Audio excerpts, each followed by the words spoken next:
Being stuck in that position for going on 23 hours now makes it very difficult for him. On the 24th of November 2009, John Jones, a 26-year-old medical student and devout family man, was back home in Utah with his pregnant wife and their young daughter for the holidays. During the stay, he and a group of 10 other friends and family members arranged a trip down to the Nutty Putty Cave system. This was a supposed beginner's cave, located near the family's home in Salt Lake City. But the trip would quickly turn into a hellish nightmare, causing one of the most unusual and arguably terrifying deaths in caving history, leading to the Nutty Putty Caves being sealed shut forever. This is the story of the Nutty Putty Cave incident. Be warned, this is not a story for those with claustrophobia. The Nutty Putty Caves, first explored in 1960, were notorious for their narrow and slippery passageways, twists and turns. The cave system is accessible by a narrow hole, just 30 inches wide, and was reported to be an extremely popular beginner's cave, welcoming anywhere from 5,000 to 25,000 visitors a year. But after a series of high-profile rescue missions between 1999 and 2004, the cave's safety was widely and publicly called into question. All of these incidents involved people becoming stuck in the smaller passageways of the cave, including a 23-year-old man who became stuck for more than 7 hours, just meters away from the place where John Jones would find himself trapped. In another incident, a local teenager became stuck upside down for an entire night before he could be rescued.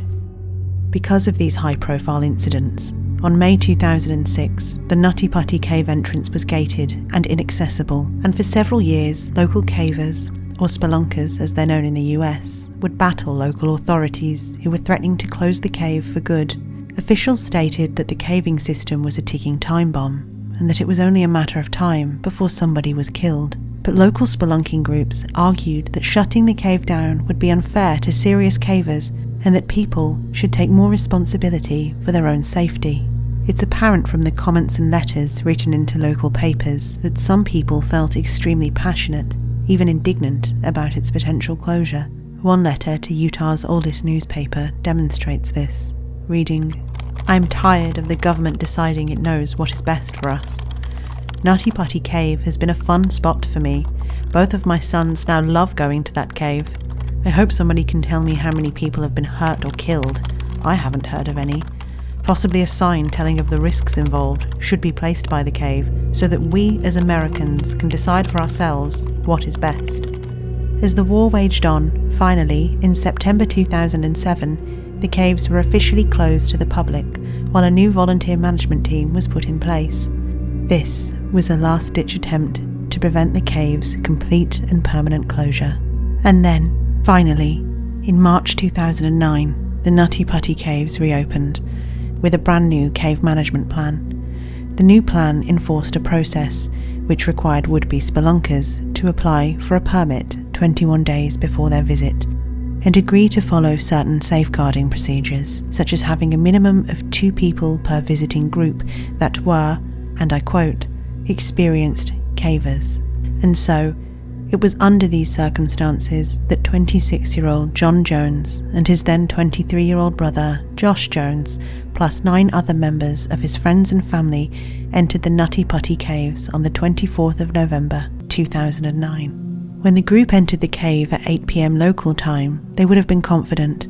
Whilst John and his brother had not visited the Nutty Putty Caves before, they had spent much of their childhood exploring Utah's caves. In fact, as a small boy, John had more than once acted as a trapped victim for the Utah Cave Rescue Team, a group his father had helped found. But the reality was that John and his brother hadn't been spelunking in years, and there is a great deal of debate as to whether John and his brother could act as experienced cavers on behalf of their group.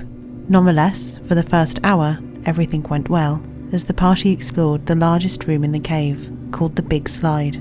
It was at this point that his brother Josh and their 2 friends challenged each other to go further on into the next part of the cave, taking on one of the most difficult to navigate areas, known as the birth canal. This part of the cave is so tight that only a few people can actually access it. Eventually, the birth canal passageway opens up into a small room. Several people had become stuck in the birth canal previously, But John, a fit, healthy and slender man in his prime, wasn't worried. Heading through the passageway first, with his brother behind him, John wriggled on just his stomach down what he thought was the entrance to the birth canal. But John, unknowingly, had taken a wrong turn down an unmapped passageway via a route known as the Corkscrew, a place where only the smallest and most flexible of cave explorers could fit. As John pushed forward, the passageway became tighter and tighter, and he became unable to turn back on himself. When he saw what looked like a small opening at the end of the crawl space, he continued on, with hopes of being able to turn around. Unfortunately, this is where things took a turn for the worse, because John was crawling head first into a 10 by 18 inch fissure that dropped straight down. Worse still, John had sucked in his chest to slide past a lip of rock to get into the fissure, meaning that when his chest expanded again, he became completely trapped in an area the size of a small, front-loading washing machine. John made several attempts to free himself. It was no use. It was at this point that he began calling for his brother. When Josh finally found John, for a split second, he thought that this would be a silly story to tell later on that evening, but as he examined the situation more closely, dread settled in. Josh made several desperate attempts to free his brother, but none of them worked. In fact, he had made the situation worse. John had slid further down into the passage and was now completely upside down, with both of his arms pinned to his side, unable to move at all. It was at this point that the two brothers realised that they needed help.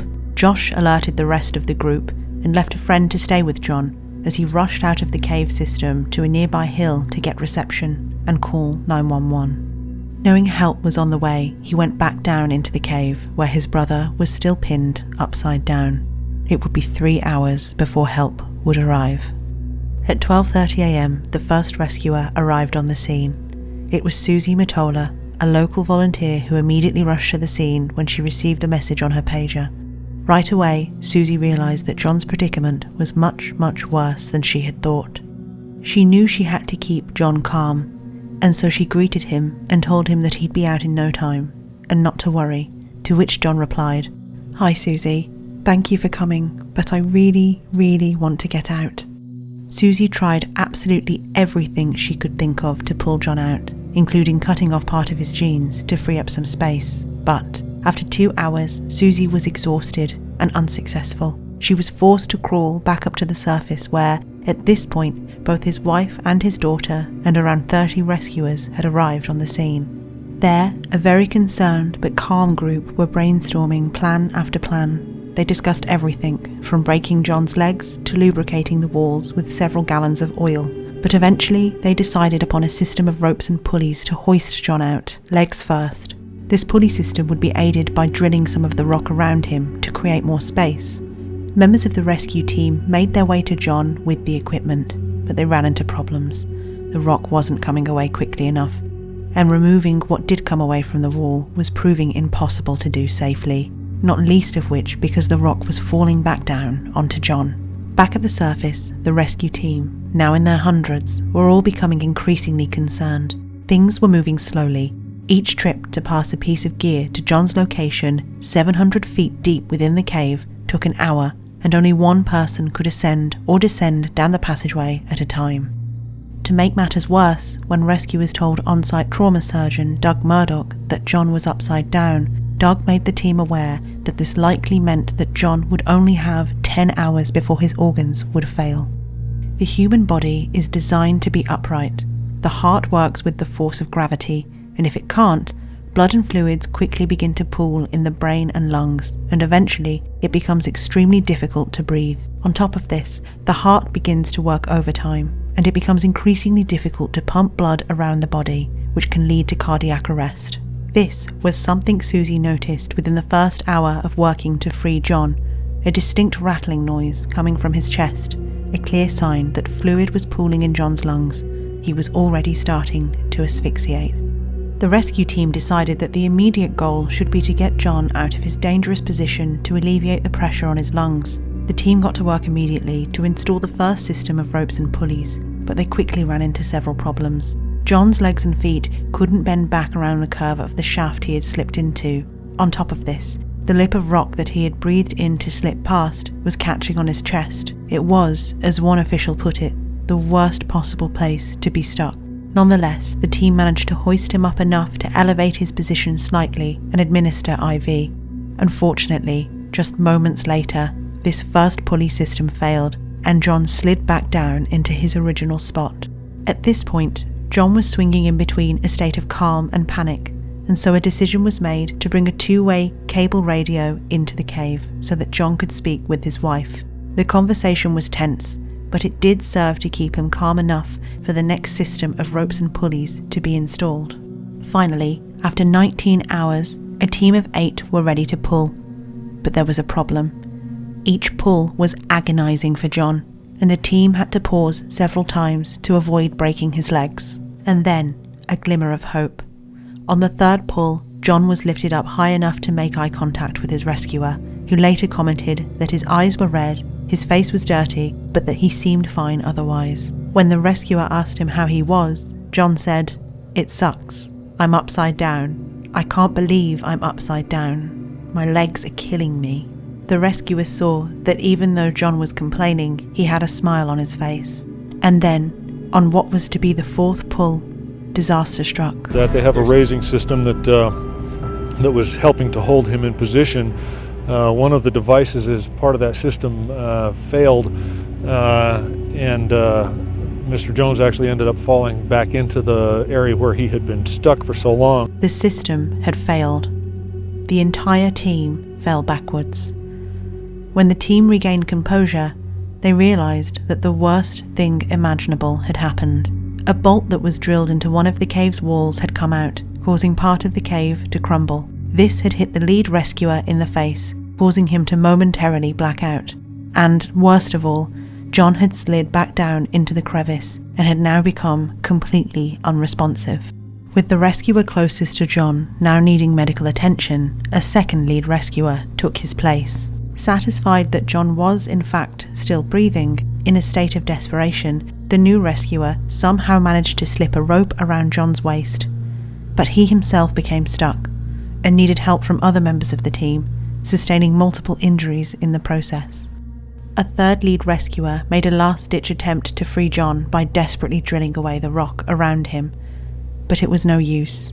The entire team was exhausted. John was barely breathing and was still unresponsive. He had gone into cardiac arrest, and tragically, there was nothing anyone could do.